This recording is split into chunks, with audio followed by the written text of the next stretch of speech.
ಮತ್ತೆ ಕರಿಬೋದು.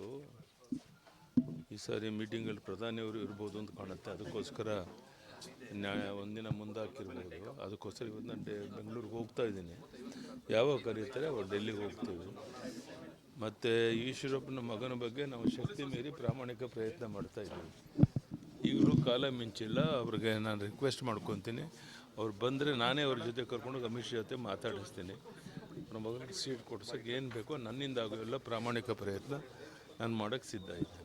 ಈಶ್ವರಪ್ಪನವರು ಅದನ್ನೇ ಹೇಳಿದ್ರು ಸರ್. ಅಂದರೆ ಯಡಿಯೂರಪ್ಪನವ್ರ ಮೇಲೆ ನನಗೆ ವಿಶ್ವಾಸ ಇದೆ, ನಮಗೆ ಕೈ ಬಿಡಲ್ಲ ಅನ್ನೋ ವಿಶ್ವಾಸ ಇದೆ, ಟಿಕೆಟ್ ಕೊಡಿಸಲ್ಲ. ಅಲ್ಲ, ಅವ್ರು ಬಂದರೆ ಜೊತೆ ಕರ್ಕೊಂಡೋಗಿ ಮಾತಾಡ್ಬೋದಪ್ಪ. ಅವ್ರು ದಯವಿಟ್ಟು ಹೇಳ್ತಾನೆ, ನಾನು ನಿಮ್ಮ ಮೂಲಕ ಅವ್ರಿಗೆ ರಿಕ್ವೆಸ್ಟ್ ಮಾಡ್ಕೊತೀನಿ. ದಯವಿಟ್ಟು ಬನ್ನಿ ಡೆಲ್ಲಿಗೆ, ನಾನೇ ಅಮಿತ್ ಶಾ ಜೊತೆ ಕರ್ಕೊಂಡೋಗಿ ಮಾತನಾಡಿಸ್ತೀನಿ. ನಮಸ್ಕಾರ.